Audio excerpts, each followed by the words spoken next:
فلا أقسم بمواقع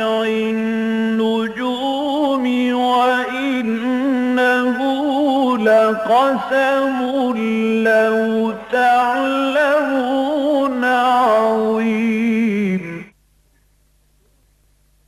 إنه لقرآن كريم في كتاب مكنون لا يمسه إلا المطهرون تنزيل من رب العالمين.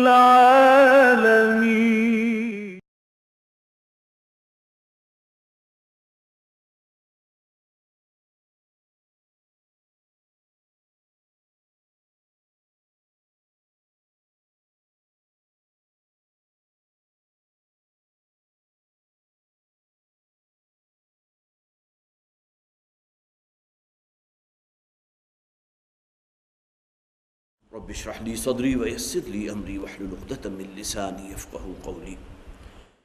اللهم ألهمنا رشدنا وأعصمنا من شرور أنفسنا. اللهم ألهمنا رشدنا وأعصمنا من شرور أنفسنا. آمین یا رب العالمین.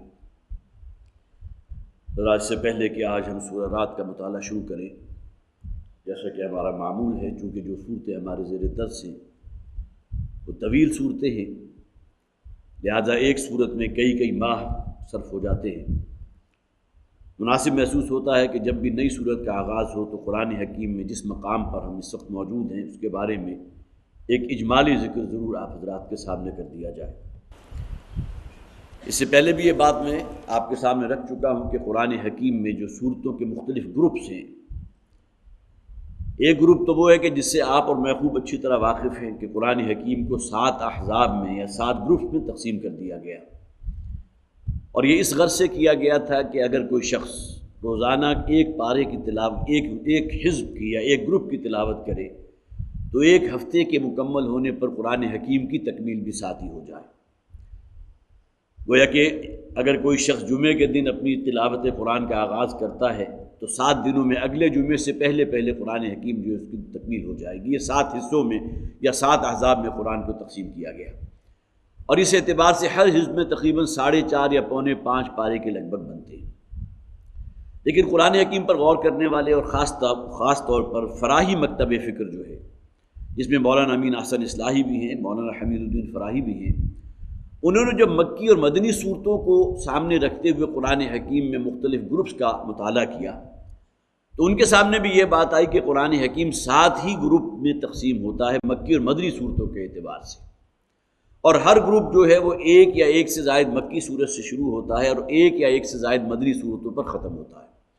گویا کہ ہر گروپ کے اندر مکی اور مدنی صورتیں ہیں، مکی اور مدنی صورتیں مل کر ایک گروپ کی تکمیل کرتی ہیں. اس اعتبار سے ہم نے جو سب سے پہلا گروپ پڑھا تھا، اور ظاہر ہے کہ اس کا آغاز والد محترم جناب ڈاکٹر سار احمد صاحب رحمۃ اللہ علیہ نے کیا تھا، اور وہ میں نہیں سمجھتا کہ آج سے کم و بیش بھی 10-12 سال پہلے کی بات نہیں ہوگی. سورہ فاتحہ سے آغاز ہوا. سورہ فاتحہ پہلی مکی صورت، افتتاحی صورت قرآن حکیم کی، اور اس کے بعد سورہ بقرہ، سورہ آل عمران، سورہ نساء اور سورہ مائدہ، یہ 4 مدنی صورتیں مکمل ہوئی. تو پہلے گروپ کی تکمیل الحمدللہ والد محترم نے مکمل کی تھی، اور اس کے بعد پھر سورہ انعام اور سورہ اعراف، اور اس کے ساتھ ہی سورہ انفال اور سورہ توبہ. 2 پہلی صورتیں مکی صورتیں ہیں، سورہ انعام، سورہ اعراف، اور اس کے ساتھ ہی بالکل جڑی ہوئی صورتیں ہیں سورہ انفال اور سورہ توبہ جو مدنی صورتیں ہیں. دوسرا گروپ یہ مکمل ہوا کہ جو الحمدللہ ہم نے اس کی تکمیل کر لی. اب تیسرے گروپ پر ہم ہیں قرآن حکیم میں. پھر یہاں نوٹ کر لیجئے کہ یہ گروپ وہ ہے کہ جو مکی اور مدنی صورتوں کو پیش نظر رکھ کر وضع کیا گیا، اور اس گروپ میں سورہ یونس سے آغاز ہوا ہے سورہ مومنون تک. یہ 14 مسلسل صورتیں ہیں مکی صورتیں، اور اس کے بعد ایک سورت سورہ نور ہے کہ جو مدنی صورت ہے. گویا کہ یہاں بھی مکی اور مدنی صورتوں سے مل کر ایک گروپ وجود میں آ گیا، 14 مکی صورتیں اور ایک مدنی صورت. اس میں سے سورہ یونس ہم نے پڑھ لی، سورہ ہود ہم نے پڑھ لی، سورہ یوسف ہم نے پڑھ لی، اور آج اللہ کا نام لے کر ہمیں سورہ رات کا آغاز کرنا ہے. سب سے پہلے سورہ مبارکہ کے نام کے بارے میں نوٹ کر لیجئے. الرعد، رعد اصل میں کہتے ہیں بادل کی کڑک کو، گرج کو. اور اس سورہ مبارکہ میں ایک آیت موجود ہے تسبح السماء، بلکہ وہ میں آپ کو سنا ہی دوں، وَيُسَبِّحُ الرَّعْدُ بِحَمْدِهِ وَالْمَلَائِكَةُ مِنْ خِيفَتِهِ، کہ یہ گرج جو ہے بادل کی اصل میں اللہ کی تسبیح کر رہا ہے بادل،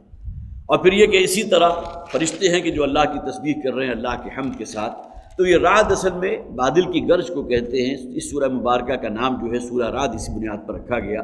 اب یہاں ظاہر ہے کہ کسی درجے میں بھی ہم یہ نہیں سمجھ سکتے کہ یہاں بادل کی گرج کی مختلف اقسام کا ذکر کیا گیا، اس کی نوعیت کیسی ہوتی ہے، اس کا دورانیہ کیسا ہوتا ہے، اس میں کتنی اقسام ہوتی ہیں، اس کی فریکوینسیز کیا ہوتی ہیں، معاذ اللہ۔ بلکہ اس سے پہلے بھی میں نے عرض کیا تھا کہ یہ صورتوں کے جو نام میں اکثر و بیشتر علامت کے طور پر استعمال ہوتے ہیں۔ سورہ بقرہ قرآن حکیم کی طویل ترین صورت، لیکن یہ کہ بقرہ کے معنی کیا ہے؟ گائے۔ اس سورہ مبارکہ کے اندر کوئی گائے کی پیتھولوجی یا اس کی اناٹومی یا فزیولوجی اس کا ذکر نہیں ہے، بلکہ بنی اسرائیل کی تاریخ کا ایک واقعہ تھا کہ جس میں گائے کو جو ہے اس واقعے میں سے گائے کا ذکر بطور علامت کے لے کر اس سورہ مبارکہ کا نام سورہ بقرہ رکھ دیا گیا۔ یہی معاملہ سورہ رعد کا بھی ہے، صرف ایک آیت ہے کہ جس میں الرعد کا لفظ آیا، جس بنیاد پر اس سورہ مبارکہ کے علامتی نام سورہ رعد رکھا گیا۔ جہاں تک زمانہ نزول کا معاملہ ہے، اس سورت کا زمانہ نزول بھی تقریباً وہی ہے جو سورہ یونس اور سورہ ہود کا تھا، اس لیے کہ ابھی جب ہم اس کا مطالعہ کریں گے بالکل ابتدا ہی میں وہ آیات آ جائیں گی کہ جس سے معلوم ہوتا ہے کہ نبی اکرم صلی اللہ علیہ وسلم کو اب دعوت و تبلیغ کا فریضہ انجام دیتے ہوئے کافی مدت گزر چکی ہے، دراز مدت گزر چکی ہے۔ یہی وجہ ہے کہ اب مشرکین کی طرف سے جو طرز عمل ہو رہا ہے تو وہ بڑا، جسے آپ کہیے کہ جی کو کھا دینے والا طرز عمل ہے، جسے دوسرے کو مخاطب کو بالکل زج کرنا مقصود ہو کہ بار بار جس عذاب کا آپ ہم سے ذکر کرتے ہیں وہ عذاب جو ہے اب ہمارے اوپر لے آئیے۔ اتنا عرصہ ہو گیا ہمیں دھمکیاں سنتے سنتے، اب گویا کہ اگر ان کے الفاظ میں نقل کروں کہ ہمارے کان پک چکے ہیں یہ دھمکیاں سن کر، لہٰذا اس عذاب کو ویلکم کرنے کو ہم تیار ہیں۔ اسی طرح پھر معجزات کا مطالبہ ان صورتوں کے اندر آپ کو اس سورہ مبارکہ میں، بلکہ ابتدائی آیات جو ہم آج ہماری زیر مطالعہ آئیں گے اس میں بھی ذکر ہے کہ کیوں نہیں آپ کے اوپر کوئی اس نوعیت کا معجزہ ظاہر ہوتا کہ جو پہلے انبیاء اور رسول کو دیا گیا۔ حضرت موسیٰ کو بھی تو آخر معجزے دیے گئے تھے، عصائے موسیٰ تھا، ید بیضا تھا۔ حضرت عیسیٰ علیہ السلام کو کیسے حصی معجزات دیے گئے تھے۔ پھر یہ کہ آپ کی اسی قرآن میں ذکر ہے حضرت صالح علیہ السلام کی قوم کا، تو ان کو بھی اللہ تعالیٰ نے وہ اونٹنی کا معجزہ دیا تھا۔ تو یہ جو معجزات ہیں کہ جو پہلے انبیاء اور رسول کو دیے گئے، تو کیوں ایسا نہیں ہوتا؟ نبی اکرم صلی اللہ علیہ وسلم سے مخاطب ہو کر کہا گیا کہ اسی نوعیت کا کوئی معجزہ آپ کے اوپر بھی ظاہر ہونا چاہیے۔ اب یہ آیات جو ہیں گویا کہ اس اعتبار سے مظہر ہیں اس بات کا کہ حضور کو اب ایک دراز مدت گزر چکی ہے دعوت و تبلیغ کا کام کرتے ہوئے، لیکن قوم جو ہے اس کے اعصاب جو ہے اس سے ٹس سے مس ہونے کو تیار نہیں، اور وہ اسی اپنی دنیا پرستی کے اندر، نفس پرستی کے اندر مبتلا ہے۔ پھر یہ کہ مکی صورتوں میں آپ خاص طور پر نوٹ کیجئے کہ حضور کی جو دعوت ہے اس کی بنیاد 3 چیزوں پر ہے۔ سب سے بنیادی شے تو توحید ہے، اس لیے کہ پہلے جتنے انبیاء اور رسول آئے اپنی قوم کی طرف بھیجے گئے، سب کی ایک ہی دعوت تھی، یا قوم اعبدوا اللہ ما لکم من الہ غیرہ، کہ تم نے اللہ کے ساتھ، اس خالق کائنات کے ساتھ اور انواع و اقسام کے جو اور خدا گھڑ لیے ہیں ان کی کوئی حقیقت نہیں ہے، کوئی حیثیت نہیں ہے۔ اصل ذات کے جو اس کائنات کی خالق اور مالک ہے وہی بندگی کے لائق ہے۔ لہٰذا قرآن حکیم میں مکی صورتوں میں توحید کو بنیاد بنا کر بندگی کی دعوت دی گئی کہ صرف اسی کے سامنے سر جھکاؤ، اور اسی کے لیے آیات آفاقی بھی ہیں، آیات انفسی بھی ہیں۔ اپنے چاروں طرف دیکھو، آسمان کا اس کائنات کے نظام کو دیکھو، سورج کا طلوع ہونا ہے، پھر یہ کہ ہواؤں کا چلنا ہے، بارش کا برسنا ہے، پھر زمین کے اندر جو اللہ تعالیٰ نے قوت نمو رکھ دی ہے، پھر انواع و اقسام کی آج کی آیات جب ہم پڑھیں گے تو وہ تمام چیزیں آ بھی جائیں گی۔ کیسے مختلف قسم کے تمہارے مشاہدات ہوتے ہیں کہ کہیں آپ چلے جا رہے ہیں تو زمین کا رنگ کچھ اور ہے، کہیں چلے گئے تو زمین کے رنگت کے اندر تبدیلی ہو گئی، کہیں سیاہ پہاڑ ہیں، بالکل سفید پہاڑ ہیں، سرخ رنگ کی مٹی جو ہے سامنے آ گئی۔ یہ انواع و اقسام جو آپ کو اس دنیا کے اندر اس زمین میں نظر آ رہی ہے، تو یہ بھی گویا کہ بہت بڑی علامت ہے اس بات کی کہ اس کائنات کا خالق اور مالک ہے کہ جس نے انواع و اقسام کی چیزیں تمہارے لیے پیدا کر دی ہیں، پھر تمہارے پھل کھانے کے لیے پھل ہیں، میوے ہیں، اور پھر فصلیں اللہ تعالیٰ نے اگا دی۔ یہ تمام چیزیں ہیں گویا کہ ان پر غور و فکر کرو، اور پھر وہ توحید کی بات کہ یہ تمام باتیں اس بات کی غمازی کر رہی ہیں کہ صرف ایک ہی ذات ہے جو اسے کنٹرول کیے ہوئے ہے۔ اس لیے کہ اگر کئی خدا ہوتے ہیں، کئی معبود ہوتے تو اس کائنات میں بڑا عظیم فساد رونما ہو چکا ہوتا ہے۔ توحید اور اس کی بنیاد پر بندگی کی دعوت۔ دوسرے یہ کہ دنیا کی زندگی، اس کے بعد اصل زندگی شروع ہونے والی ہے جو مرنے کے بعد کی زندگی ہے، اور وہ زندگی جو ہے صرف کوئی مشغلے یا ہابی کے طور پر اللہ تعالیٰ نے اس کا جو ہے معاملہ نہیں کیا، بلکہ وہ تمہیں اس دنیا کے کیے ہوئے ایک ایک عمل کی وہاں جواب دہی کرنی ہے۔ گویا کہ بعث بعد الموت یا ایمان بالآخرت مکی صورتوں کے اندر یہ انداز آپ کو بڑا نمایاں ملے گا۔ اور اسی کے ذیل میں ان کا یہ اعتراض کہ جب ہم مر جائیں گے، مٹی میں مل کر مٹی ہو چکے ہوں گے، تو کیسے ممکن ہے کہ ہمیں دوبارہ زندہ کر لیا جائے؟ آباؤنا الاولون، کہ ہمارے وہ آباء و اجداد جو ہم سے کہیں پہلے گزر چکے ہیں، ہزاروں برس پہلے ہو گزرے، کیا انہیں بھی دوبارہ زندہ کر لیا جائے گا؟ تو معلوم ہوا کہ جس کا خالق کائنات نے اتنا مستحکم نظام بنایا ہے، کیا اس کے بارے میں تم یہ گمان کرتے ہو تمہیں دوبارہ زندہ نہیں کر سکے گا؟ تو دوسری بات ایمان بالآخرت اور بعث بعد الموت، اور تیسری بات یہ کہ میں اللہ کا رسول ہوں، اللہ کا پیغام تم تک پہنچانے کے لیے بھیجا گیا ہوں۔ مجھ سے پہلے بھی بہت سے اور رسول آتے رہے، لیکن یہ کہ ان قوموں کے حالات اور واقعات قرآن حکیم میں جو بیان کر رہا ہوں، میری زبان سے جو بیان ہو رہے ہیں اللہ تعالیٰ کے کلام میں، تو وہ گویا کہ تمہارے لیے نشان عبرت ہے کہ تمہیں جو ہے متنبہ ہونا چاہیے، اس لیے کہ اگر تم نے اپنی روش کے اندر کوئی تبدیلی نہ کی تو پھر تمہارا انجام بھی وہی ہوگا جو تم سے پہلے اقوام کا ہوا۔ تو یہ تین اصل میں بنیادی باتیں بنتی ہیں جو مکی صورتوں کا اصل جسے آپ کہیے کہ سینٹرل ایکسس ہے۔ ایک توحید کی دعوت، اور اس بنیاد پر بندگی اور عبادت صرف اس کی، فرما برداری اور اطاعت صرف اس ذات کی۔ دوسرے مرنے کے بعد کی زندگی، ایمان بالآخرت کا ایک تصور، اور اس کے بارے میں گویا کہ یہ منطقی دلیل کہ وہ اللہ اس پر قادر ہے کہ تمہیں تمہارے مرنے کے بعد دوبارہ زندہ کر دے، جس نے اس وسیع و عریض کائنات کو پیدا کر دیا۔ اور تیسرے یہ کہ میں اللہ کا رسول ہوں، مجھ سے پہلے بھی رسول آتے رہے، ان قوموں کا جو ہلاکت ان کے اوپر برپا ہوئی ہے نافرمانی اور سرکشی کی بنیاد پر، تو اللہ تعالیٰ نے مجھے رسول بنا کر بھیجا۔ اگر میری دعوت کو رد کرو گے تو اس دنیا میں بھی شدید ترین تباہی اور بربادی تمہارا مقدر ہوئی، اور آخرت کی تباہی اور بربادی تو یقینی ہے۔ یہ اصل میں ان مکی صورتوں کا جو اصل موضوع ہے کہ جس پر پہلے بھی گفتگو ہو چکی ہے، اور میں نے جیسا کہ آغاز میں عرض کیا تھا کہ اس کا باقاعدہ آغاز کرنے سے پہلے سورہ مبارکہ کا یہ بنیادی باتیں اپنے ذہن میں پھر تازہ کر لیجیے۔ اب آئیے بسم اللہ الرحمن الرحیم سورہ مبارکہ کا آغاز کرتے ہیں۔ الف لام میم را، یہ حروف مقطعات ہیں، اس کے بارے میں پہلے بھی میں عرض کر چکا ہوں۔ ظاہر ہے کہ آج اگر اس میں کوئی وقت صرف کروں گا تو یقیناً جو ہے وقت اس میں زیادہ صرف ہو جائے گا۔ یہ حروف مقطعات ہیں، اس کے معنی کیا ہیں اس کے بارے میں کوئی حتمی رائے نہیں ہے، لیکن یہ بات بہرحال مسلم ہے کہ عرب میں جب یہ قرآن حکیم نازل ہو رہا تھا تو اہل عرب کی طرف سے ان حروف مقطعات کے لیے کوئی ایسے نازیبہ الفاظ استعمال نہیں کیے گئے کہ یہ قرآن کیسا محمل کلام ہے، الف لام میم صاد، الف لام میم را، اسی طرح کاف ہا یا عین صاد، اس کے معنی کیا ہیں؟ کسی شخص نے حضور سے آ کر ان کے معنی کو دریافت نہیں کیا۔ اس سے ایک نتیجہ یقیناً نکلتا ہے کہ ان کے ہاں یہ اسلوب جو ہے وہ معروف تھا، اور اس سے پہلے جو بھی ان کے ہاں دانشور تھے یا کوئی جنہیں آپ ادیب کہتے ہیں یا ان کے کوئی کلام موجود تھے یا ان کے شاعرانہ کلام کے اندر یہ انداز اختیار کیا جاتا تھا، لہٰذا ان کے لیے کوئی اجنبی بات نہیں تھی، ورنہ یقیناً وہ ان الفاظ کے اوپر یقیناً اعتراض کرتے۔ تلک آیات الکتاب، یہ ہے اصل میں الکتاب کی آیات۔ الکتاب یہ قرآن حکیم، ذالک الکتاب لا ریب فیہ، یہ وہ کتاب ہے، الکتاب ہے کہ جس کے بارے میں کوئی شک نہیں۔ والذی انزل الیک من ربک الحق ولکن اکثر الناس لا یؤمنون، اور جو کچھ اے نبی صلی اللہ علیہ وسلم آپ کی طرف اتارا گیا، نازل کیا گیا، وہ حق ہے، وہ یقینی ہے۔ جو باتیں قرآن حکیم میں بیان کی گئی ہیں اس کے حق ہونے کے بارے میں کوئی شک نہیں ہے، وہ شدنی ہے، ہو کر رہیں گی، خواہ ان کا تعلق جو ہے بعث بعد الموت سے ہو، خواہ ان کا تعلق تمہارے اس نظام زندگی سے ہو، خواہ ان کا تعلق ان غیبی حقائق سے ہو کہ جس کے بارے میں تمہارے حواس خمسہ بالکل خاموش ہے، جو نہ تمہاری آنکھ نے دیکھی ہے، نہ تمہارے کان نے سنی ہے، نہ تمہارے حواس خمسہ جو ہے اس کا کوئی ادراک کر سکتے ہیں۔ وہ فرشتے ہیں، جنت ہے، جہنم ہے، اللہ تعالیٰ کا ایک خاص نظام ہے اس کائنات کو چلانے کا، یہ تمام غیبی حقائق ہیں۔ جو کچھ بھی اس قرآن میں نازل کیا گیا ہے نبی صلی اللہ علیہ وسلم آپ پر، وہ حق ہے، ولیکن اکثر الناس لا یؤمنون، لیکن یہ کہ لوگوں کی اکثریت اس قرآن پر ایمان نہیں رکھتی۔ حالانکہ ایمان رکھنے کی بنیاد پر تو وہ آیات آفاقی اور آیات انفسی، جسے خود قرآن کہتا ہے سنوریہم آیاتنا فی الآفاق وفی انفسہم، ہم ان قریب انہیں اپنی آیات، بڑی بڑی نشانیاں اس کائنات کے اندر، اس آفاق میں بھی دکھائیں گے، اور خود ان کے نفسوں کے اندر، ان کی جانوں کے اندر بھی وہ بڑی بڑی نشانیاں موجود ہیں۔ انسان خود اپنے اوپر غور کرے تو اللہ تعالیٰ کی خلاقیت اور اس کی، جسے آپ کہیے اس کی جو بھی مخلوقات میں سے انسان جو ذروہ سنام ہے، اسے ایسی بڑی بڑی نشانیاں نظر آئیں گی کہ انسان واقعی ششدر رہ جاتا ہے۔ اس کا جسمانی نظام ہے، اس کے اندر جو توازن ہے، اس کے اندر جو ہارمونز کا نظام ہے، اس کے مختلف سسٹمز ہیں، اور جس طرح اس کے اندر ایک بیلنس ہے، اعتدال ہے، یہ تمام چیزیں گویا کہ اللہ تعالیٰ کی خلاقیت کے اوپر بہت بڑا نظر ہے۔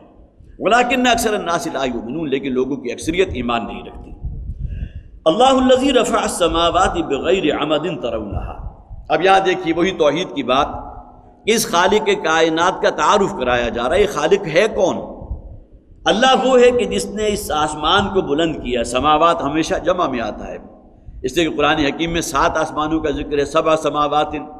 اسی طرح ایک مقام پر قرآن میں زمینوں کے لیے بھی گویا کہ 7 ہی کا مثلہن کے الفاظ آئے ہیں کہ جس طرح 7 آسمان ہیں، جس طرح 7 اوقات جو ہیں تمہارے اوپر گویا کہ فلک میں موجود ہیں، اسی طرح 7 زمینیں بھی ہیں. لیکن وہاں اس کے علاوہ صرف ایک مقام غالباً سورہ طلاق کا جو ہے آخری رکوع اس کے اندر ہے، اللہ الذی خلق 7 سماوات ومن الارض مثلہن. اللہ تعالیٰ نے 7 آسمانوں کو پیدا کیا اور زمینیں بھی اس جیسی. وہاں ایک جو ہے اس کی تفسیر کی گئی ہے کہ شاید زمینیں بھی اور ہیں، لیکن اس میں آگے کوئی اور رہنمائی نہیں ملتی کہ وہاں زمینوں پر بسنے والے آیا انسان ہیں، یا یہ کہ ان کے اندر بھی اللہ تعالیٰ نے نبوت اور رسالت کا سلسلہ جاری فرمایا کہ نہیں فرمایا. اس کے بارے میں قرآن حکیم میں کوئی جو ہے وہ سراغ نہیں ملتا. لیکن بہرحال زمینوں کا بھی کچھ ہونا، زیادہ ہونا، اس کی طرف دلیل موجود ہے. اللہ الذی رفع السماوات بغیر عمد ترونہا. اللہ تعالیٰ نے ان آسمانوں کو بلند کیا ہے بغیر ستون کے جسے تم دیکھ سکتے ہو. اب یہاں ستون کے لیے جو لفظ آیا عمود، عمود اصل میں اس بنیادی ستون یا سینٹر پلر کو کہتے ہیں جس کے اوپر کوئی چھت جو ہے وہ گویا کہ سایہ فگن ہو، جس نے اس کو سہارا دیا ہوا. یہ آسمان، اس کے بارے میں بھی یہ بات ذہن میں رکھیے، یہ نیلا آسمان جو ہمیں نظر آ رہا ہے، بہت سے مفسرین نے اس کے اوپر بھی بحث بھی کی ہے. یہ اصل میں آج کی سائنس بھی یہ کہتی ہے یہ ہماری نظر کی حدود ہیں، گویا کہ اس سے آگے ہماری نظر نہیں جا سکتی. اب آسمان اس جو ہمیں ایک نیلا آسمان نظر آ رہا ہے، اس سے اوپر کوئی اور شے ہے، یا یہ کہ یہی جو ہمیں نیلی شے نظر آ رہی ہے، نیلگوں آسمان، یہ اصل آسمان یہ ہے. اس کے بارے میں جو ہے کوئی شے حتمی نہیں ہے. لیکن بہرحال اللہ تعالیٰ فرما رہے ہیں، اور یقیناً قرآن حکیم میں جو بھی ہے وہ بالکل حق ہے، سچ ہے. تو 7 آسمان ہیں، 7 طبقات اس کائنات میں اللہ تعالیٰ نے پیدا کیے ہیں بغیر عمد ترونہا، بغیر کسی ستون کے کہ جس کو تم دیکھ رہے ہو. اب یہاں معلوم ہوتا ہے کہ ستون جو کہا گیا تو وہ اللہ تعالیٰ کا خدائی نظام ہے، جس کی وجہ سے یہ بڑے بڑے کرے اپنے مدار میں حرکت کر رہے ہیں. ان میں سے کوئی کرہ بھی گرتا نہیں ہے، کسی دوسرے کے ساتھ ٹکرا نہیں رہا، جسے ہم خاص طور پر کہتے ہیں سینٹریپیٹل فورس، کشش ثقل. یہ اللہ کا نظام ہے جس سے ممکن ہے کہ یہاں اس عمود سے تعبیر کیا گیا ہو کہ یہ تمام کرے جو اپنی جگہ قائم ہیں اور اپنے اپنے مدار میں حرکت کر رہے ہیں، اس نظام کی وجہ سے یہ گویا کہ غیر مرئی ستون ہیں جو اللہ تعالیٰ نے اس کائنات میں نصب کر دیے، جو تمہیں نظر نہیں آ رہے. ظاہر زمین کے اندر بھی قوت ثقل ہے،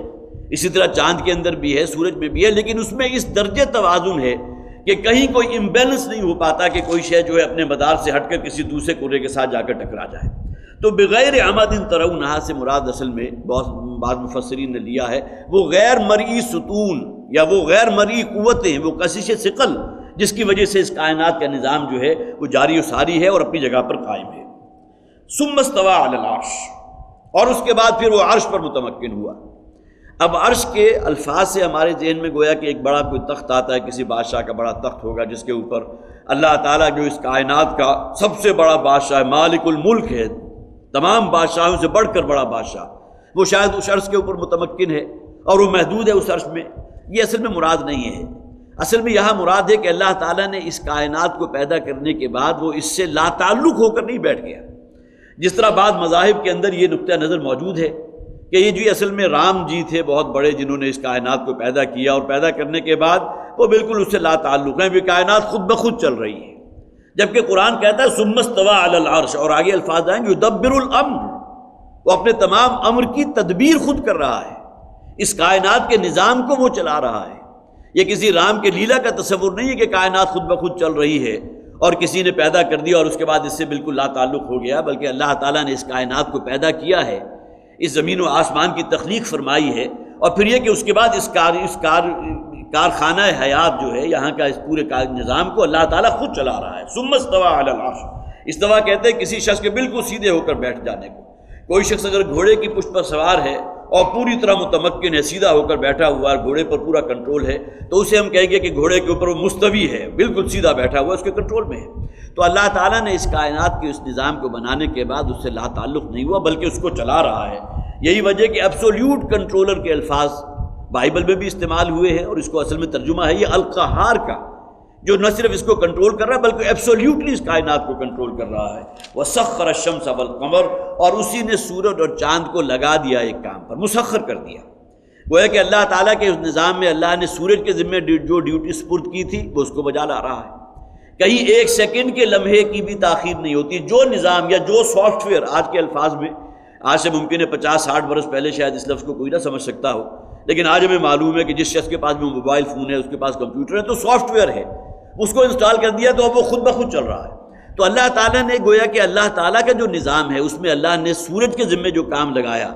اور اس کے طلوع و غروب کے آفتاب جو اوقات ہیں اس کے اندر بھی فرق ہے۔ گرمیوں میں آپ کو معلوم ہے سورج بہت جلدی طلوع ہو جاتا ہے، بہت دیر سے غروب ہوتا ہے، اور اسی طرح سردیوں میں معاملہ بالکل برعکس ہو جاتا ہے۔ یہ پورا نظام اللہ نے بنا دیا۔ سخر الشمس والقمر، یہی معاملہ چاند کا ہے،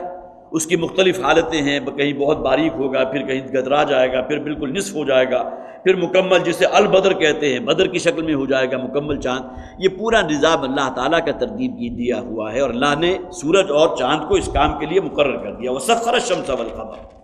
اور صرف یہی نہیں بلکہ سورج کے ذمے اور کتنے کام بھی لگا دیے، جس میں گویا کہ آبی بخارات کا اڑنا ہے، اور اس کی بنیاد پر جو ہے وہ بادلوں کا بننا ہے، پھر یہی کنڈنس ہو کر آبی بخارات جو ہے بارش کی شکل میں برستے بھی ہیں، پھر یہی قوت نمو ہے جس سے اصل حیات ہے۔ اگر سورج کی جو روشنی جو ہے سلب کر لی جائے تو زندگی ختم ہو جائے گی، اور پھر وہ جسے آپ کہیے کہ اس درجے کی جو ہے یخ سردی ہوگی کہ جس میں حیات کا کوئی تصور ممکن نہیں ہے۔ یہ تمام چیزیں اللہ تعالیٰ نے سپرد کر دی ہیں سورج کے، اور وہ اس ڈیوٹی کو اللہ کے حکم کے تحت بجا لا رہا ہے۔ کل یجری لاجل مسمی، اور ان میں سے ہر شے چل رہی ہے ایک وقت مقرر کے لیے۔ اب سورج کا چلنا ہو اس کی گردش ہو، یا چاند کا چلنا ہو اس کی گردش ہو، ستاروں کا نظام ہو، اسی طرح مختلف لائف سائیکلز ہیں، حیاتیاتی بھی ہے، نباتاتی بھی ہے، انسانی بھی ہے، یہ تمام چیزیں ایک اجل معین کے لیے، ان میں سے کوئی شے جو ہے انڈیفینیٹ نہیں ہے کہ اب ہمیشہ کے لیے چلتی رہے گی، بلکہ الی اجل مسمی، لاجل مسمی، ایک وقت معین کے لیے۔ اور ظاہر وقت معین مختلف چیزوں کے لیے الگ ہے۔ ایک نباتاتی سائیکل ہے کہ جو 2-3-4 مہینوں میں ختم ہو جاتا ہے، ایک انسانی سائیکل ہے 60-70-80-90 برس میں ختم ہوتا ہے، اس طرح حیوانات میں وہ ہیں جو 300-400 سال زندہ رہتے ہیں،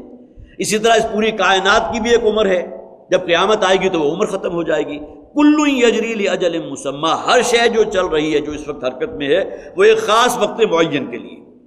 یدبر الامر یفصل الآیات، وہ اللہ ہے کہ جو اپنے امر کی تدبیر کر رہا ہے۔ گویا کہ اللہ تعالیٰ کا ایک نظام خلق ہے، ایک نظام امر ہے،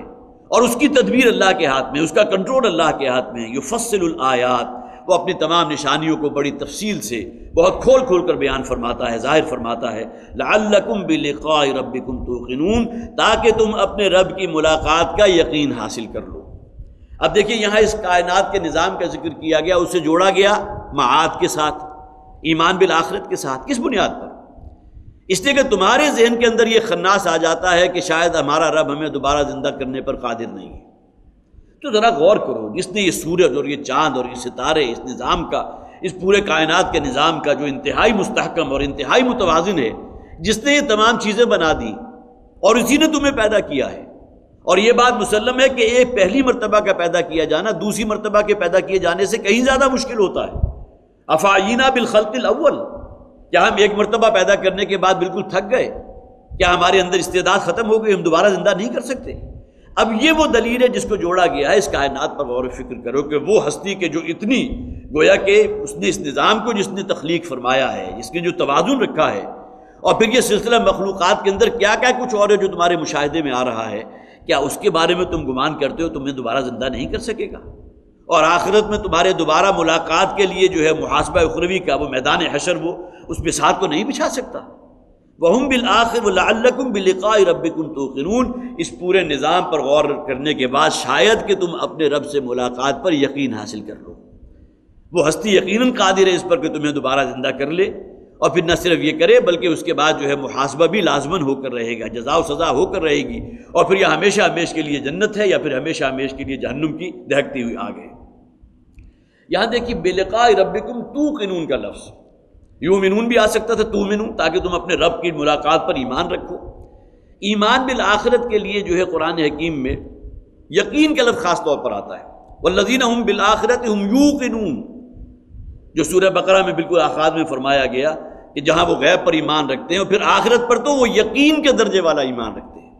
اس لیے کہ آخرت پر جو ایمان درکار ہے وہ صرف کسی ایک ڈوگمے اور ایک عقیدے والا ایمان نہیں ہے، اس سے کہیں آگے بڑھ کر ہے۔ آخرت پر ایمان ہے کہ وہ انسان کی سیرت و کردار کے اوپر اثر انداز ہوگا، ورنہ تو پھر وہی معاملہ ہوگا کہ بابر و عیش کوش کے عالم دوبارہ نیست۔ اس دنیا میں کوئی اصول نہیں ہے، کوئی ضابطہ نہیں ہے، حرام و حلال کی کوئی تمیز نہیں ہے، کوئی ذائقہ اخلاق نہیں ہے۔ کس بنیاد پر؟ کہ آخرت کا کوئی تصور انسان کے اندر نہیں،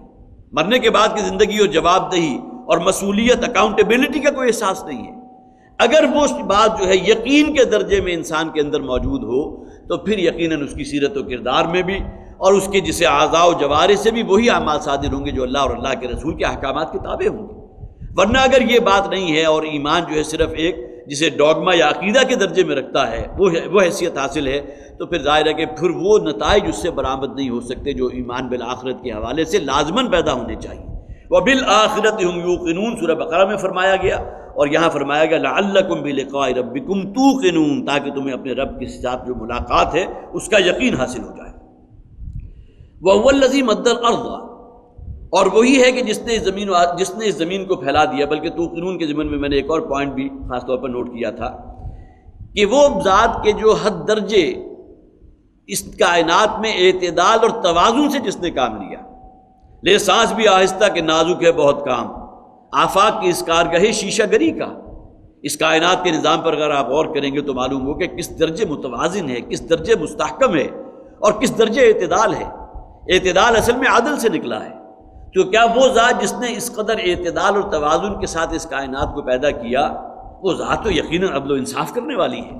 اور اب اس کے عدل و انصاف کا تقاضا ہے کہ وہ اپنے نیکوکاروں کو بھرپور جزا دے گی اور فاسق و فاجر کو، اپنے باغیوں کو اور سرکشوں کو بھرپور سزا دے کر رہے گی۔ گویا کہ وہاں وہی بات، وہ ایمان بالآخرت کا تصور ہے، جزا و سزا کا تصور ہے، اس اعتبار سے بھی کہ اس کائنات کے اس نظام کو، اس توازن کو، اس اعتدال کو، اس عدل کو دیکھو، اور اسی بنیاد پر اللہ تعالیٰ کی صفت عدل بھی ہے، جس کو گویا کہ اس بات کی غمازی کرے گی کہ انسان کو جو ہے اس کی زندگی کی بھرپور جو ہے عدل و انصاف سے کام لیتے ہوئے جزا یا سزا مل کر رہنی چاہیے۔ وَهُوَ الَّذِي مَدَّ الْأَرْضَ وَجَعَلَ فِيهَا رَوَاسِيَ وَأَنْهَارًا، وہی اللہ ہے کہ جس نے زمین کو پھیلا دیا ہے۔ ظاہر ہے کہ زمین میں آپ کو نشیب و فراز بھی نظر آ رہے ہیں، تنگ گھاٹیاں بھی ہیں، پہاڑ بھی ہیں، اور بالکل چٹیل میدان بھی ہے کہ اس صحرا میں چلے جائیں، ہمارے ہاں یہ چولستان کا علاقہ ہے، یا یہ کہ بہاولپور سے آپ آگے نکل جائیں تو تا حد نگاہ آپ کو جو ہے وہ ریت ہی ریت نظر آ رہی ہوگی، ریت ہی کے ٹیلے ہوں گے۔ پھر یہ کہ جہاں آپ آ جائیں گے تو وہاں کہیں آپ کو سرسبزی بھی ہے، شادابی بھی ہے، سطح مرتفع بھی آ گئی، پوٹوار بھی آ گئی۔ پھر اس کے اندر پہاڑ ہیں تو مختلف رنگ کے ہیں، کہیں سیاہ پتھر ہے آپ کو نظر آ رہا ہے، کہیں سرخ رنگ کے پہاڑ ہیں، کہیں سنگ مرمر جو ہے بالکل سفید براق پہاڑ نظر آ رہے ہیں۔ تو اللہ تعالیٰ کی خلاقیت کی نشانیاں ہیں۔ وَهُوَ الَّذِي مَدَّ الْأَرْضَ وَجَعَلَ فِيهَا رَوَاسِيَ، اور اس میں اللہ تعالیٰ نے رواسی بوجھ کو کہتے ہیں، یہ بوجھ ہیں اصل میں زمین کے پہاڑ۔ یہ گویا کہ ایک ہی مقام کے اوپر جو ہے کتنے بلند اللہ تعالیٰ نے یہ تودے جمع کر دیے، اور قرآن حکیم میں آیا دوسرے مقامات پر یہ اس وجہ سے کہ یہ زمین کہیں تمہیں لے کر لڑکھڑا نہ جائے۔ جس طرح ہمیں معلوم ہے کہ کوئی شے اگر گولائی میں اپنے گویا کہ ایکسس کے گرد اگر حرکت کر رہی ہے اور اس کے پیریفری کے اندر کہیں اگر کوئی توازن موجود نہیں ہے تو اس کے اندر شدید وائبریشن پیدا ہو جائے گی، جس کا آج سے ممکن ہے کہ 200 برس پہلے اس کا کوئی تصور نہ ہوتا ہو، لیکن آج آپ کو معلوم ہے آپ ڈرائیونگ کر رہے ہیں اور آپ کا اسٹیئرنگ جو ہے اچانک ببلنگ کرنے لگا تو ذرا آپ نے رک کر دیکھا تو معلوم ہوا کہ اس کا جو آپ کی ٹائر کا جو رم تھا اس کے ساتھ کہیں چھوٹا سا کوئی ویٹ لگا ہوا تھا، وہ اتر گیا، جس کی بنیاد کے اوپر شدید ببلنگ پیدا ہو گئی۔ تو قرآن حکیم میں اس کا ذکر کیا گیا کہ اللہ تعالیٰ نے یہ پہاڑوں کے جو سلسلے پیدا فرمائے ہیں اس لیے کہ تاکہ اس کائنات کے اندر، اس زمین کے اندر ایک وہ توازن پیدا ہو سکے، ان تزولا، کہیں تمہیں لے کر ایک طرف کو لڑک نہ جائے، اس کے اندر اتنی وائبریشن نہ ہو کہ اس کے اندر جو ہے پھر انسانی زندگی یا حیوانی زندگی جو ہے اس کا کہیں وجود کوئی باقی نہ رہے۔ تو وہ رواسی، اور اس میں اللہ تعالیٰ نے رواسی وہ بوجھ پہاڑ پیدا کیے، وہ انہارن، اور انہی کے درمیان اللہ تعالیٰ نے نہریں اور چشمے بھی روان کر دیے۔ ظاہر ہے کہ یہی پہاڑ ہیں کہ جن کے ٹاپ کے اوپر برف کے اتنے بڑے بڑے ذخائر ہیں جو بلینز آف ٹنز، اور شاید یہ بھی وزن کم ہو، اس لیے کہ جن حضرات نے بھی کہیں کہیں گلوب کا مطالعہ کیا ہے یا یہ کہ ایسے علاقوں سے گزرے ہیں جہاں تا حد نگاہ برف ہی برف ہے، یہ اصل میں پانی ہے جو منجمد شکل میں موجود ہے، اور آہستہ آہستہ وہاں سے رشتہ ہوا جو ہے یہ پانی آپ کی یہاں پاشی کے دریا رواں ہیں، آپ کی جو ہے زمین سیراب ہو رہی ہے، آپ فصلیں حاصل کر رہے ہیں، اسی کے ذریعے جو ہے آپ پاشی ہو رہی ہے۔ یہ پورا نظام کس نے پیدا کر دیا؟ اور جسے بلینز آف ٹن کہتے ہیں پانی کو، اللہ تعالیٰ نے وہاں گویا کہ ریزروائر کی شکل میں اوور ہیڈ ٹینکس ہیں بڑے بڑے جو اللہ نے بنا دیے ہیں، اور اسی کے ذریعے انہارا، وہ نہریں رواں ہیں، وہ چشمے رواں ہیں۔ وَمِن كُلِّ الثَّمَرَاتِ جَعَلَ فِيهَا زَوْجَيْنِ اثْنَيْنِ، اور اللہ تعالیٰ نے ہر نوع کے میووں میں سے اور پھلوں میں سے بنا دیے ہیں انواع و اقسام کے جوڑے۔ اب یہ بھی اللہ تعالیٰ کی خلاقیت کی نشانیاں ہیں. کھانے کے لیے گویا کہ میٹھا انسان کو مرغوب ہے، لیکن وہ میٹھا رکھنے والے کتنے پھل اللہ نے پیدا کر دیے. کھجور کو دیکھیے، اس کی مٹھاس دیکھیے، آم دیکھ لیجئے، کیلا دیکھ لیجئے، انگور دیکھ لیجئے، اور کتنے ہی میٹھے پھل ہیں، اور ہر پھل کا اپنا الگ ذائقہ ہے. اور پھر یہ کہ ایسا بھی ہوتا ہے کہ ایک ہی جگہ ہے، ایک ہی بیج ہے، لیکن یہ کہ ایک پھل جو ایک درخت کا پھل آپ کو بہت اچھا مل رہا ہے، حالانکہ ہوا بھی وہی ہے کہ جس سے وہ آکسیجن حاصل کر رہے ہیں وہ تمام پودے، پانی بھی وہی ہے جو تمام کی جڑوں تک یکساں پہنچ رہا ہے، سورج کے ذریعے جو شعاعیں پڑ رہی ہیں وہ بھی تمام پھلوں پر پڑ رہی ہیں. لیکن ایک باغ کے اندر ایک جو ہے فرض کیجئے چند درخت ایسے ہیں کہ جس میں آپ نے فرض کیجئے کہ اگر سٹرس جو ہے اس کے پھل حاصل ہو رہے ہیں، یا کوئی اور پھل ہے کہ فلاں درخت کا پھل جو ہے اس کا ذائقہ اور اس کا جو ہے فلیور وہ دوسروں سے تمام سے جدا ہے. یہ تمام چیزیں کیسی ہو گئی کہ انواع و اقسام، اس کے اندر جو رنگینیاں ہیں، اس کے اندر جو فرق و تفاوت ہے، حالانکہ وہی ہوا ہے، وہی پانی ہے، وہی زمین کی قوت نمو ہے، وہی سورج کی شعاعیں ہیں، لیکن یہ کہ دیکھیے کہ انسان اللہ تعالیٰ نے کیسی کیسی انواع و اقسام کے اس کے اندر ذائقے رکھ دیے ہیں، اس کے اندر فلیور رکھ دیے ہیں، اس کے اندر مٹھاس ہے، کسی میں ترشی ہے، کسی ترشی کے اندر ہی اس کا فلیور جو ہے اور رونما ہو رہا ہے اور زیادہ نمایاں ہو رہا ہے. یہ تمام چیزیں کیا ہیں؟ وَمِن كُلِّ الثَّمَرَاتِ جَعَلَ فِيهَا زَوْجَيْنِ اثْنَيْنِ، اور پھلوں میں بھی اللہ تعالیٰ نے زوجین اثنین کا ایک ترجمہ کیا انواع و اقسام، جس میں رنگینیاں ہیں، ہر قسم کا پھل اور پودا جو ہے اور میوہ موجود ہے. اور پھر یہ کہ یہاں اس میں جوڑوں کی شکل میں بھی ہے. اور آج ہمیں معلوم ہے، شاید جب قرآن نازل ہو رہا تھا اس وقت تک شاید یہ معلوم نہ ہو، لیکن ہمیں معلوم ہے نباتات کے اندر بھی جوڑے ہیں، اس میں بھی نر اور مادہ کی تفریق ہے، اور ان دونوں ہی کے ملاپ سے وہ پھل جو ہے وجود میں آتا ہے. وہ اللہ تعالیٰ کا اپنا نظام ہے جس میں پولینیشن ہو رہی ہے، جس پہ ہواؤں کا چلنا بھی ہے. پھر بہت سے پتنگے ہیں کہ جو اس پولینیشن کا ذریعہ بنتے ہیں. ایک کے زردانے جو ہے اٹھ کر دوسرے جو ہے فیمیل کے زردانوں تک جاتے ہیں، اور وہاں سے جو ہے وہ گویا کہ عمل انگیخت ہوتا ہے، جس کی بنیاد پر وہ پھل وجود میں آ جاتا ہے. یہ پورا نظام آیا خود بخود چل رہا ہے یا کوئی ہستی اور ذات ہے کہ جو اس کو چلا رہی ہے؟ وَمِن كُلِّ الثَّمَرَاتِ جَعَلَ فِيهَا زَوْجَيْنِ اثْنَيْنِ، اور ہر نوع کے پھل اور میوے رکھے اللہ تعالیٰ نے بنا دیے تمہارے لیے، اور اس میں انواع و اقسام کے اور جوڑوں کی شکل میں. یغشی اللیل النہار، اور وہی ہے کہ جو ڈھانک دیتا ہے دن پر رات کو، اسی طرح رات کو دن پر. ان فی ذلک لآیات لقوم یتفکرون، یقیناً اس میں نشانیاں ہیں ان لوگوں کے لیے جو تفکر سے کام لینے والے ہیں، غور و فکر کرنے والے ہیں. ایک تو دیکھنا ہے حیوانوں کا سا دیکھنا، جس نے دیکھا صرف کسی شے کو مشاہدے کے لیے، نہ اس کے اندر کوئی معرفت پیدا ہوئی، نہ اس کے اندر کسی خالق اور مالک کی طرف رغبت پیدا ہوئی، نہ اس کے اندر اس خالق کے شاہ اس کے جو ہے جمال اور اس کے جلال کی کوئی کیفیت پیدا ہوئی، کوئی شے پیدا نہیں ہوئی. اس نے صرف دیکھا دیکھنے کے لیے، سنا سننے کے لیے. لیکن ایک انسان کا دیکھنا ہے، انسان کا سننا ہے کہ ان تمام چیزوں کا مشاہدہ کرنے کے بعد اگر اس کا دل جو ہے اس کی رغبت نہیں ہوئی اس خالق کی طرف جس نے تمام چیزیں پیدا کر دی ہیں، اور اس مالک کی طرف جس نے اس کائنات کو پیدا کیا، جو اس کا پیدا کرنے والا ہے، اس کا روزی رساں ہے، اس کے تمام چیزیں احتیاجات کو پورا کرنے والا ہے، تو پھر تو انسان اور حیوان میں کوئی فرق باقی نہ رہا. لَهُمْ قُلُوبٌ لَا يَفْقَهُونَ بِهَا وَلَهُمْ أَعْيُنٌ لَا يُبْصِرُونَ بِهَا وَلَهُمْ آذَانٌ لَا يَسْمَعُونَ. یہ تفکر ہے اصل میں کہ ہم نے انہیں کان دیے لیکن اس سے وہ کام نہیں لیتے کہ کسی حق بات کو سن کر اس پر قائم ہو جائیں، جازم ہو جائیں اور اس کے پرچارک بن جائیں.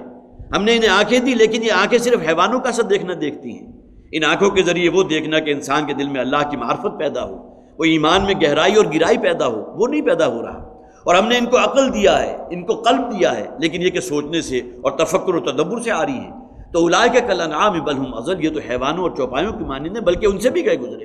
ان فی ذلک لآیات لقوم یتفکرون، یقیناً اس میں نشانیاں ہیں ان لوگوں کے لیے جو تفکر سے کام لینے والے ہیں، غور و فکر سے کام لینے والے ہیں. وفی الارض قطع متجاورات، دیکھیے یہاں بھی ان لوگوں کے ذہن کے بالکل قریب ہو کر بات کی گئی. آج ہم لوگ کے جو شہروں میں پیدا ہوئے، یہیں ہماری جوانی اور لڑکپن اور ہر شے گزر گئی، اور شاید کسی بہت سے ایسے لوگ ہیں کہ جنہیں، بلکہ مجھے بڑا تعجب ہوا تھا، میرے کلاس فیلو تھے جو ہمارے میڈیکل کالج میں جو اس زمانے میں بیسٹ گریجویٹ بنے تھے،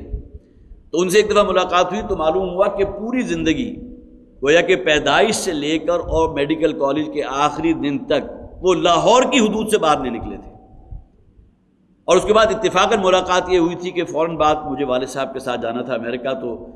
اسلام آباد سے ہماری فلائٹ تھی، 1982 کا واقعہ ہے. تو صبح ناشتے کے لیے جب باہر نکلا تو باہر میرا وہ دوست موجود تھا، لاؤنج میں ملاقات ہوئی تو میں بڑا تعجب ہوا مجھے کہ تم یہاں کیسے؟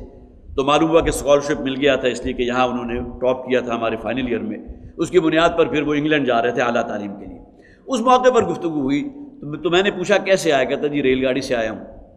تو اس سے پھر اور آگے سلسلہ جو ہے گفتگو آگے بڑھا، تو معلوم ہوا کہ وہ پوری اس وقت تک کی زندگی کو گویا کہ پہلا سفر تھا کہ جو انہوں نے لاہور سے باہر قدم رکھا، اور ظاہر ہے کہ اپنی جسے آپ کہیے کہ عمر رفتہ کے تقریباً کوئی 20 22 25 برس تو وہ گزار چکے تھے، اور بہت سے ایسے لوگ ہیں کہ جو ایک حصے سے باہر نکلتے نہیں۔ لیکن قرآن جو بات کر رہا ہے ان بادیہ نشین وہ بدو کے جو سفر کر رہے ہیں، آج ایک جو ہے سلسلہ عرضی ان کے سامنے ہے، اگلے دن گزر ہوا تو بالکل دوسرا جو ہے ماحول ان کے سامنے آ گیا، کہیں پہاڑ ہیں سیاہ رنگ کے، کہیں سرخ رنگ کے پہاڑ آ گئے، پھر یہ کہ انہوں نے وہ بھی دیکھا کہیں ریگستان ہے کہیں نخلستان ہے۔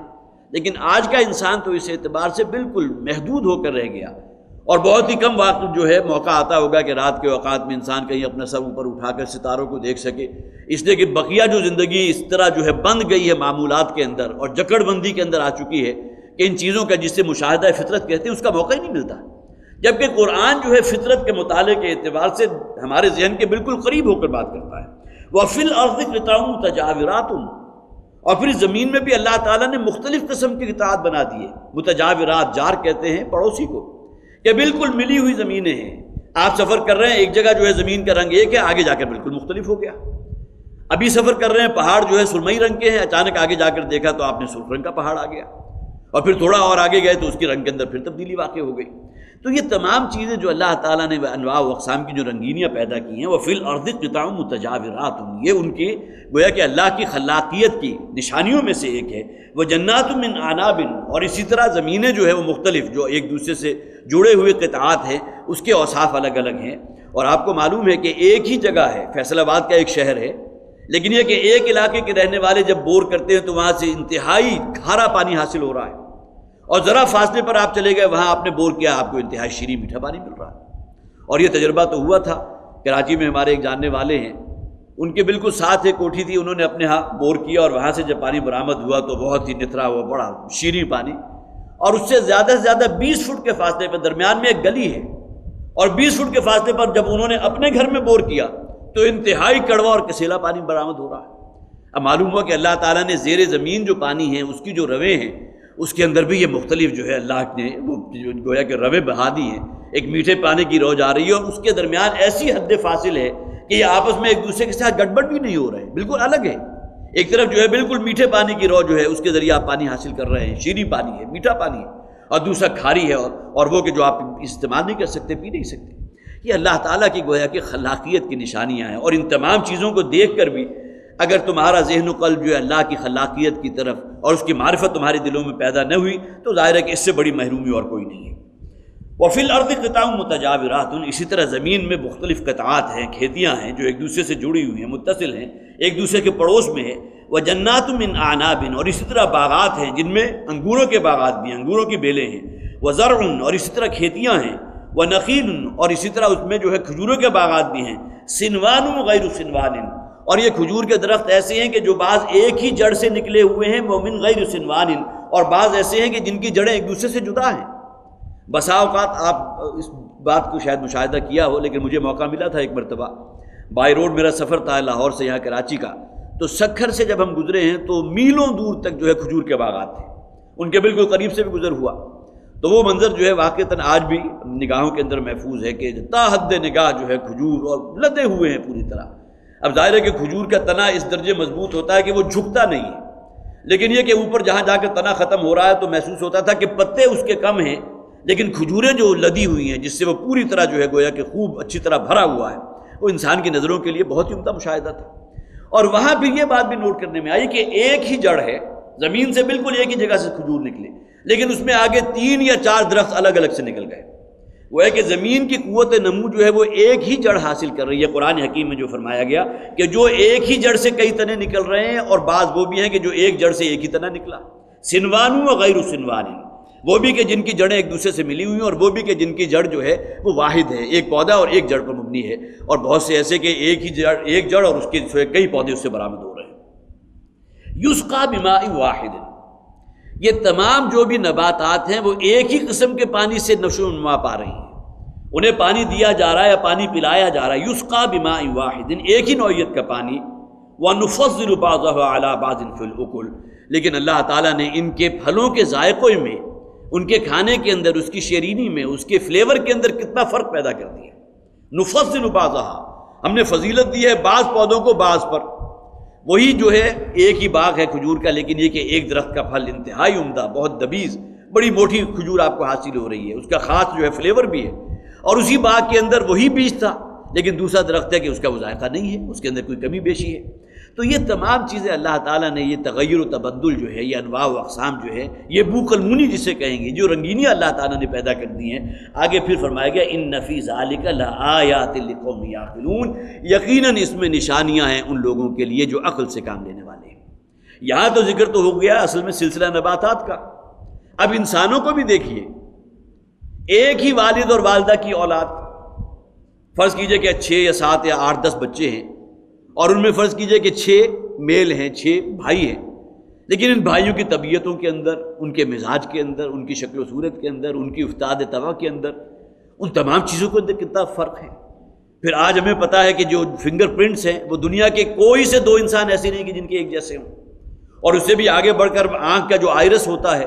اس کو جو ہے اسکین کیا جاتا ہے، اس لیے کہ ممکن ہے کہ کسی شخص کی انگلیاں جو ہیں اس نے کہیں اپنے فنگر پرنٹس کو کہیں ظاہر کر دیا ہو، یا کوئی اور معاملہ ایسا ہو گیا ہو. لیکن آنکھ کی پتلی جو ہے اس کو اسکین کر کے جو رزلٹ حاصل کیا گیا، اس کی بنیاد پر آج ہماری سائنس نتیجے پر پہنچی کہ دنیا کے کوئی 2 انسان ایسے نہیں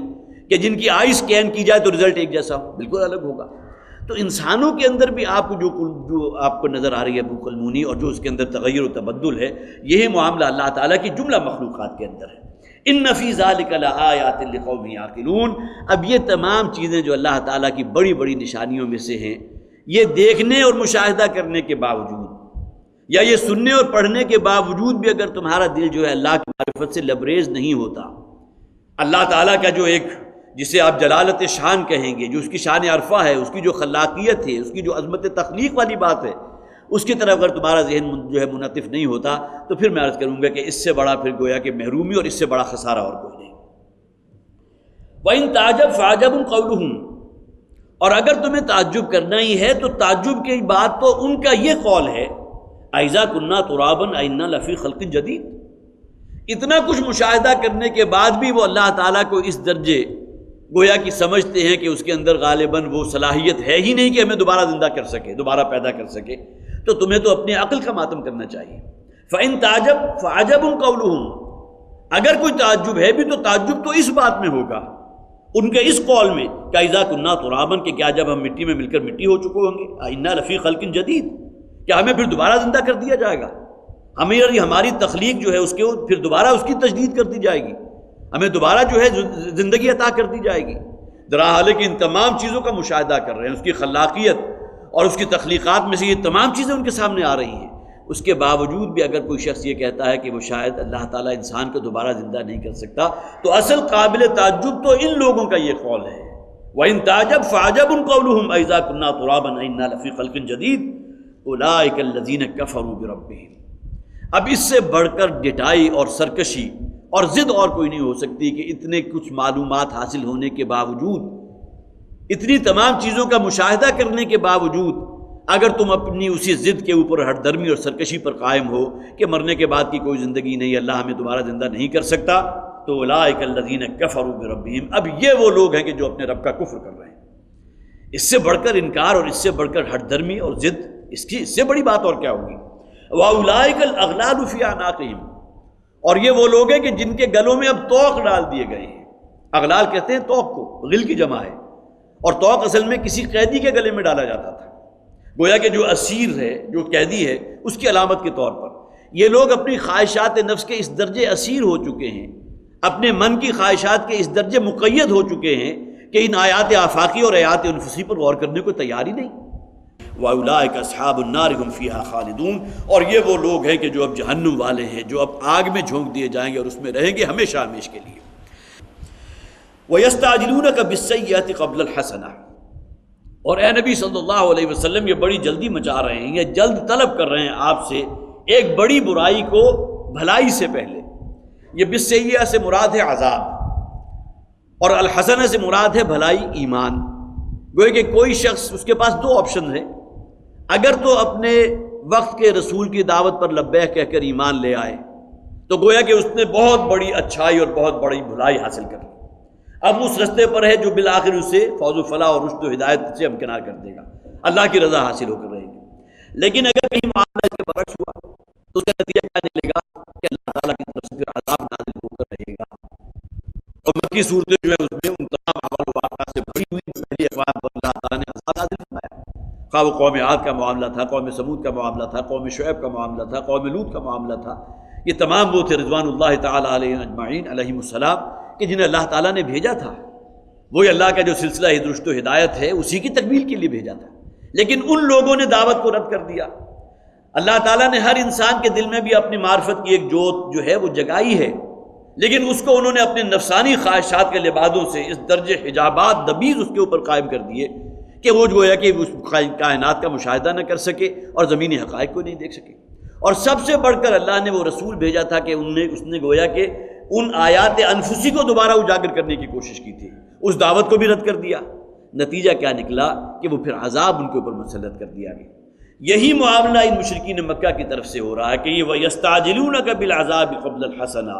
اس بھلائی سے پہلے کہ حضور کی دعوت پر لبیک کہتے ہوئے ایمان لے آئے اور وہ سب سے بڑی بھلائی جو ہے ان کے پہنچ میں آ جائے، اس سے پہلے ہی عذاب کی جلدی مچا رہے ہیں۔ وَقَدْ خَلَتْ مِن قَبْلِهِمُ الْمَثُلَاتُ، اور ان سے پہلے تو وہ مثالیں گزر چکی ہیں جو بہت ہی عبرت انگیز مثالیں تھیں قوموں کی۔ مسولات اصل میں جمع ہے مسولہ کی، اور مولانا اصلاحی نے اس کی جو تفسیر بیان کی ہے، مسولہ اصل میں اس کیفیت کو کہتے ہیں جس میں انسان انتہائی عبرت انگیز کیفیت سے دوچار کر دیا جائے۔ یہ گویا کہ وہ عقوبت والی بات، اللہ کے عذاب والی بات کہ تم سے پہلے ان اقوام کے اوپر جو اللہ کا عذاب نازل ہوا تھا، وَقَدْ خَلَتْ مِن قَبْلِهِمُ الْمَثُلَاتُ، وہ جو عبرت انگیز نشانیاں، وہ جو عذاب اللہ نے نازل فرمایا تھا جن قوموں پر، ان سے معاملات تو تم سے پہلے گزر چکے ہیں، اور اللہ تعالیٰ نے اپنی مکی صورتوں کے اندر جا بجا ان کو بیان کیا ہے۔ اب تمہاری طرف سے جو عذاب کی جلدی ہو رہی ہے، اور سورہ انفال کی تو آیت جو ہے وہ میں نے خاص طور پر نوٹ کی تھی، ان میں سے بعض وہ بھی تھے۔ اب یہ خاص طور پر نوٹ کیجئے کہ اگر اس بات کو آپ اپنے پیش نظر رکھیں کہ کوئی شخص کھڑا ہوا اور اس نے دعا کیا، پروردگار اگر جو کچھ محمد کہہ رہے ہیں صلی اللہ علیہ وسلم اور جو انہوں نے کہا یہ قرآن حق ہے، اگر واقعتاً یہ حق ہے اور ہم اس کا انکار کر رہے ہیں تو ہمارے اوپر آسمان سے عذاب نازل فرما دے۔ یہ کچھ ہوا ہے، اور ان کے الفاظ موجود ہے سورہ انفال آیت نمبر 32، اللہم ان کان ھذا ھو الحق، دعا اللہ سے کی ہے، اے پروردگار جو کچھ محمد پیش کر رہے ہیں صلی اللہ علیہ وسلم اگر یہ واقعتاً حق ہے من عندک، جو تیرے پاس سے نازل ہوا ہے، فامطر علینا حجارۃ من السماء، تو آسمان سے ہمارے اوپر پتھروں کی بارش نازل فرما دے۔ اب یہاں گویا کہ جسے آپ سائلنٹ میجورٹی کہتے ہیں، اگر کسی شخص نے اس حد تک جو ہے معاملہ کیا کہ اللہ سے دعا کی ہے کہ اگر محمد جو کہہ رہے ہیں وہ حق ہے تو پھر ہمارے اوپر آسمان سے پتھروں کی بارش نازل فرما دے، تو اب گویا کہ آپ سائلنٹ میجورٹی کے ذہن میں تو یہ خیال آئے گا کہ اگر اتنی بڑی بات ہوگی تو اللہ تعالیٰ کو عذاب نازل کر دینا چاہیے، لیکن اللہ کی حکمت میں اس عذاب کا نازل کرنا نہیں ہے۔ اس کے بارے میں جو ہے انشاءاللہ اگلی مرتبہ گفتگو ہوگی کہ وہ اصل حکمت ہے کیا۔ وَإِنَّ رَبَّكَ لَذُو مَغْفِرَةٍ لِلنَّاسِ عَلَىٰ ظُلْمِهِمْ، اور یقیناً آپ کا رب جو ہے لوگوں کے ظلم اور ناانصافی اور ان کے شرک پر بڑا درگزر فرمانے والا ہے، اس کی جو ہے وہ بڑا تحمل فرمانے والا ہے، وہ ان کو ڈھیل دیے ہوئے ہے۔ وَإِنَّ رَبَّكَ لَشَدِيدُ الْعِقَابِ، اور یقیناً تمہارا رب جو ہے وہ یقیناً بہت سخت عذاب دینے والا بھی ہے۔ اب تک تو ان کا معاملہ ڈھیل کا ہے جو چل رہا ہے، لیکن جب اللہ تعالیٰ کی طرف سے پکڑ آئے گی تو وہ پکڑ انتہائی سخت ہوگی، اور وہ پکڑ ظاہر ہے کہ پہلی اقوام کے ساتھ جو ہوا عذاب استیصال، لیکن امت محمد صلی اللہ علیہ وسلم کے لیے اس نوع کا عذاب تو نازل نہیں ہوا، لیکن اور نوعیتوں کے عذاب جو ہیں وہ نازل ہوتے رہے ہیں، اور آج بھی امت مسلمہ اسی نوعیت کے بہت سے مختلف عذابوں کے اندر جو ہے اس کی گرفت میں ہے۔ کاش کہ ہمارے اندر وہ صلاحیت اللہ تعالیٰ پیدا فرما دے کہ ہم اس کو بھی سمجھیں جن حالات سے آج ہم گزر رہے ہیں یہ بھی اللہ کے عذاب ہی کی ایک شکل ہے۔ بارک اللہ لی ولکم فی القرآن العظیم ونفعنی وإیاکم بالآیات والذکر الحکیم۔